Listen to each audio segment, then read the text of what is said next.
everyone. Welcome back to English Pod. My name is Marco. And I'm Erica. And today we're bringing you an advanced lesson for all of our advanced learners out there. That's right. And in this lesson, we're visiting a history class. Yes, we're going to be talking about a very interesting topic that's known around the world, which is International Workers' Day. That's right. And we're going to learn a little bit about the history of the workers' movement in the United States. Right, but we're also going to be taking a look at some great words and, of course, a little bit more advanced or complicated structures. That's right. So I guess without further ado, we can get started with the dialogue. All right, everyone, settle down. Let's get started. As you know, an important aspect of becoming a good citizen is understanding the genesis of our legal system. It's not enough to simply memorize our laws. It's necessary that we comprehend why and how they were formed. This brings me to our topic for today. Does anyone know what we celebrate on May 1st? Cinco de Mayo.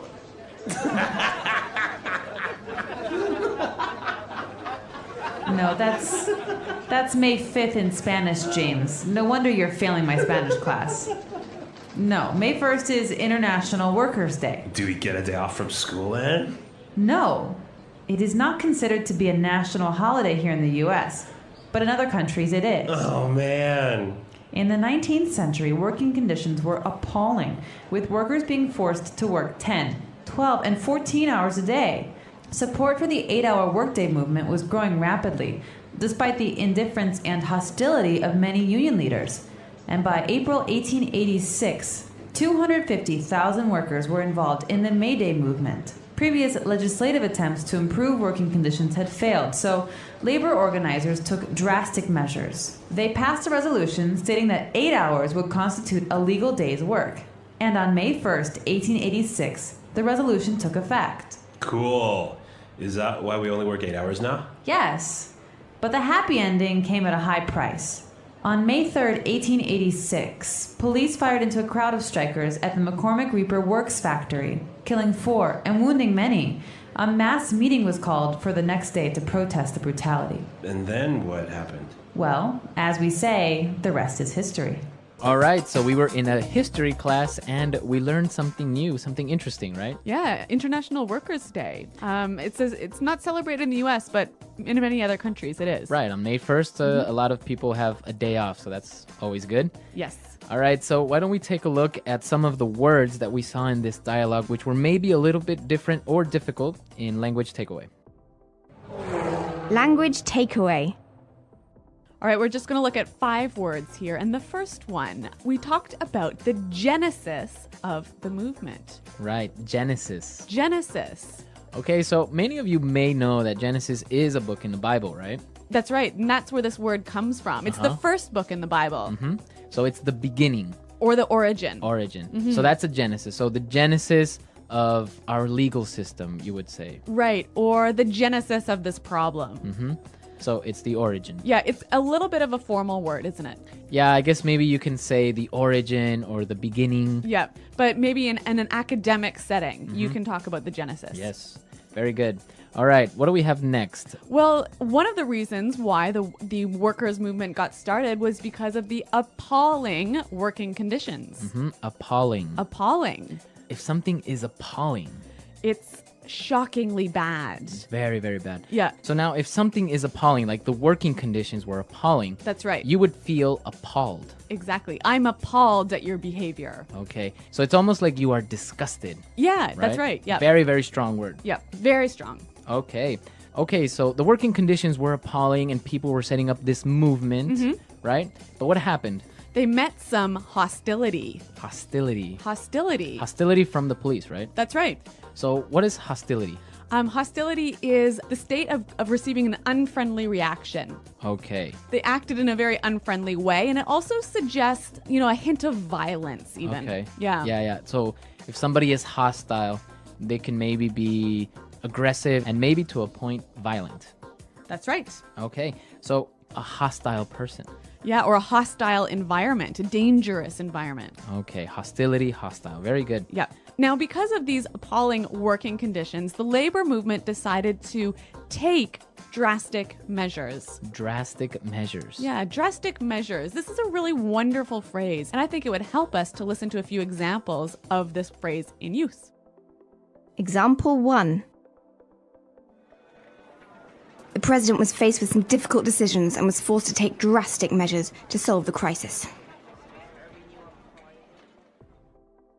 Example 2.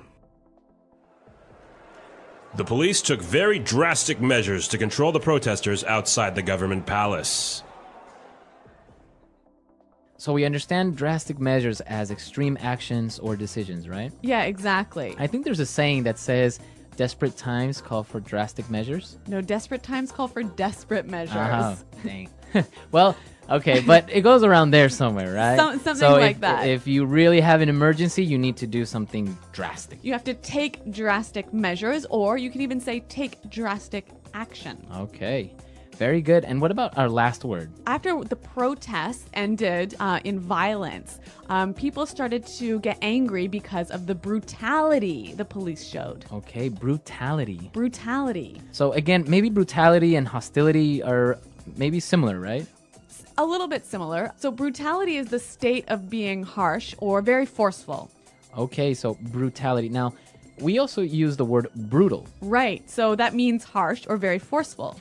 Now, sometimes we can use that word, but not in a harsh or forceful way, right? Yeah, and it's quite, I might say something like, oh my God, that test was brutal. Uh-huh, it was brutal or... So it was really hard or really difficult. Right, so that's what you're saying with this word, that it's very hard or it was very intense. Yeah, maybe one more example. Okay, so for example, I can say, oh, I went for a run today and it was brutal. I'm so tired. So it was really difficult. Yeah. Brutal. And Marco, is this something that's used by everyone? That phrase, brutal, using in that context would be for younger people maybe. Not really, you wouldn't really hear older people using it like So that. it's a little bit slangy. Yeah. Okay. All right. Great. So those are 5 interesting vocabulary words. As Marco mentioned, we want to look at some more difficult structures now in Fluency Builder. Fluency Builder. Okay, so we have some phrases that we saw in this dialogue.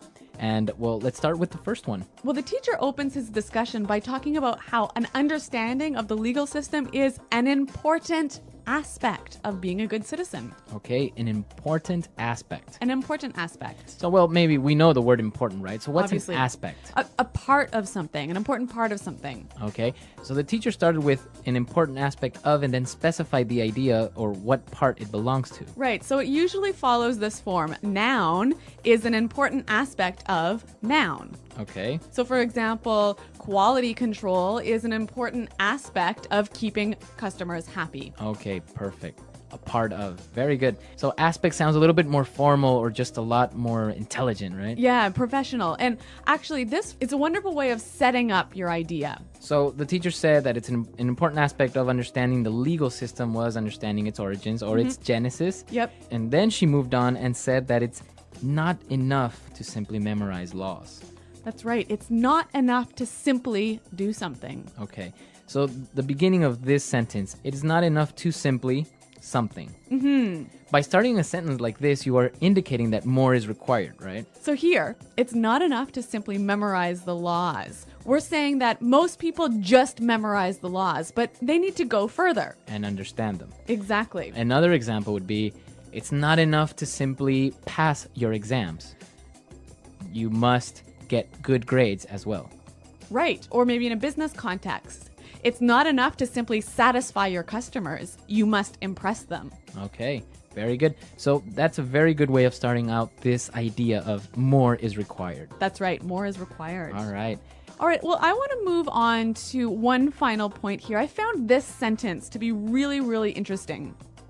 They passed a resolution stating that 8 hours would constitute a legal day's work. Okay, so why is this interesting? Well, I found that, there's 2 verbs going on here. They passed a resolution that 8 hours would constitute a Okay. legal day's work. So we've got 2 verb times going on here at the same time. And I'm wondering about this one would. Okay, so what's happening here? Obviously, this happened in the past. It's like about 100 years ago, right? Right. So the resolution was passed 100 years ago. Right? So this is going on in the past. Right. But there was a future action that was going to happen in consequence of this. Right. So the resolution stated that 8 hours would constitute. So that's like the primary action was the passing of the resolution. And the result is this sort of this event that happens in the past but is a future event to the first primary event. Does that make any sense at all?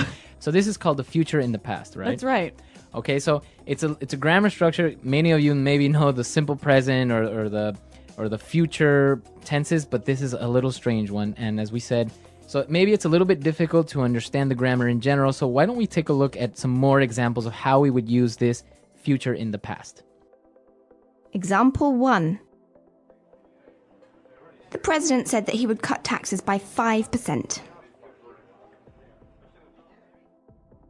Example 2. I made a promise that I would not smoke anymore. Example 3. Carl told me he would buy a new car. Okay, so now I think it's clear this whole idea of the future in the past, and we'll also be answering any questions on the site if you have any problems, right? That's right. Okay, so why don't we listen to the dialogue one more time, and then we'll come back and talk about this holiday, which is the International Workers' Day. All right, everyone, settle down. Let's get started.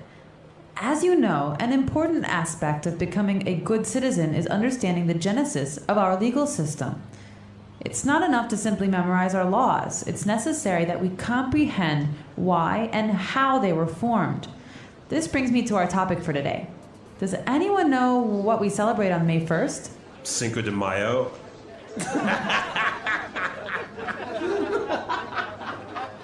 No, that's May 5th in Spanish, James. No wonder you're failing my Spanish class. No, May 1st is International Workers' Day. Do we get a day off from school then? No, it is not considered to be a national holiday here in the U.S., but in other countries it is. Oh, man. In the 19th century, working conditions were appalling, with workers being forced to work 10, 12, and 14 hours a day. Support for the 8-hour workday movement was growing rapidly, despite the indifference and hostility of many union leaders. And by April 1886, 250,000 workers were involved in the May Day movement. Previous legislative attempts to improve working conditions had failed, so labor organizers took drastic measures. They passed a resolution stating that 8 hours would constitute a legal day's work. And on May 1st, 1886, the resolution took effect. Cool. Is that why we only work 8 hours now? Yes, but the happy ending came at a high price. On May 3rd, 1886, police fired into a crowd of strikers at the McCormick Reaper Works factory, killing 4 and wounding many. A mass meeting was called for the next day to protest the brutality. And then what happened? Well, as we say, the rest is history.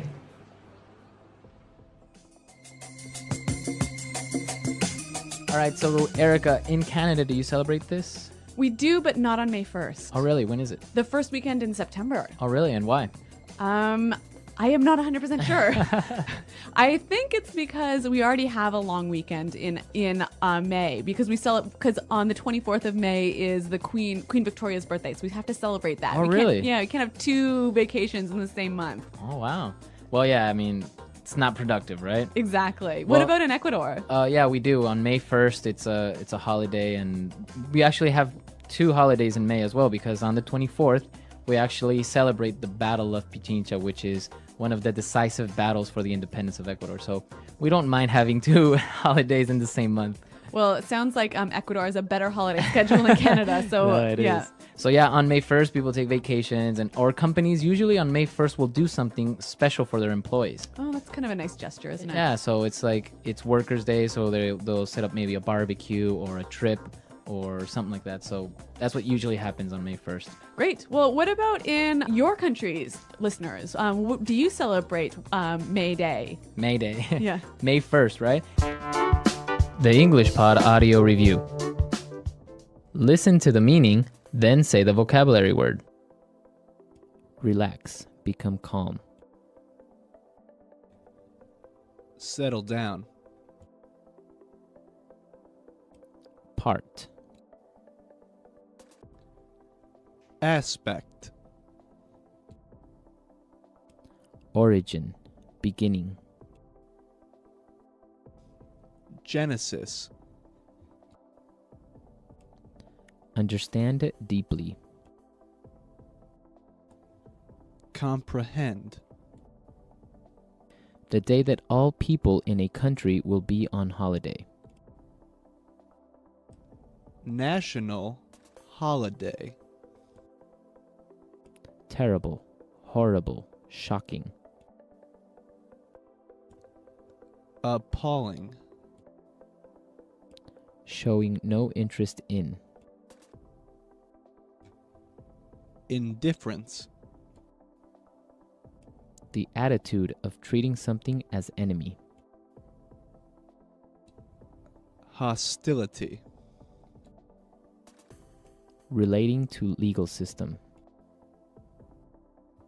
Legislative. Sudden and severe. Drastic. A formal document stating the wishes of a group. Resolution. Form. Consist. Constitute. Violent treatment or behavior. Brutality. Shoot guns into a place. Fire into. Describing an event that is done to honor and remember a person or event in history, in commemoration of. The lowest socioeconomic class, workers. Proletariat. A public meeting of a large group of people to support or oppose something. Rally. An official statement made by a person who has power. Proclamation. Something like a statue built to remember a person or event from history. Memorial. Let's try that faster. Shoot guns into a place. Fire into. Terrible, horrible, shocking. Appalling. Form. Consist. Constitute. Relax. Become calm. Settle down. Violent treatment or behavior. Brutality. Relating to legal system. Legislative. The attitude of treating something as enemy. Hostility. The lowest socioeconomic class, workers. Proletariat. Describing an event that is done to honor and remember a person or event in history, in commemoration of. Sudden and severe. Drastic. Part. Aspect. Origin. Beginning. Genesis. A formal document stating the wishes of a group. Resolution. Something like a statue built to remember a person or event from history. Memorial. The day that all people in a country will be on holiday. National holiday. An official statement made by a person who has power. Proclamation. Showing no interest in. Indifference. A public meeting of a large group of people to support or oppose something. Rally. Understand it deeply. Comprehend. Now say the word and hear it in a sentence. Genesis.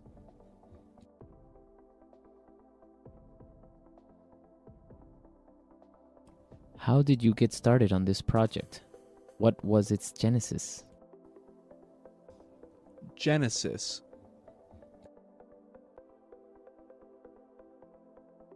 We need to identify the genesis of this problem. Genesis.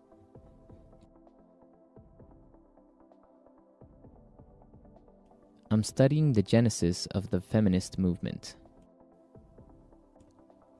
Appalling.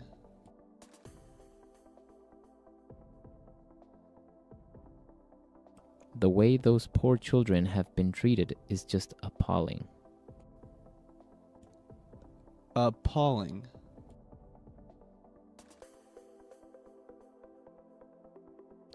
I'm absolutely appalled by your behavior. Appalling.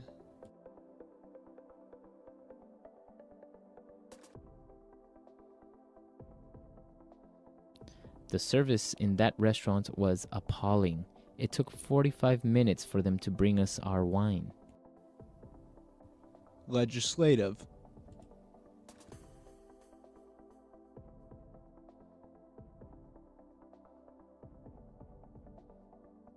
We can't just rely on self-enforced policy. We must find a legislative solution. Legislative.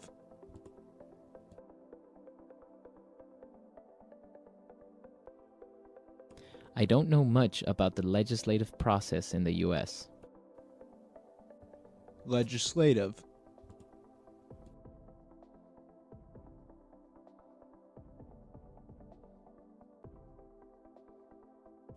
The president can't decide the laws. That's the responsibility of the legislative branch of government. Resolution.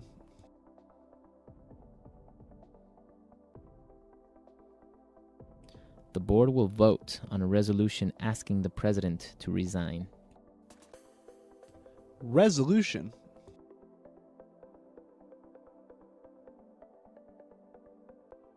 The UN Security Council passed a resolution regarding the Middle East.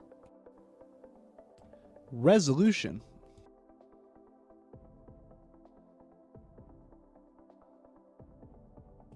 A resolution was introduced in the Senate supporting states' rights.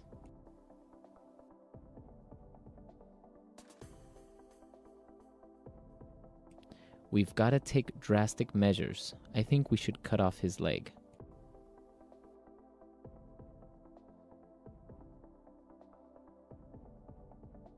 This calls for drastic measures. I'm declaring a state of emergency.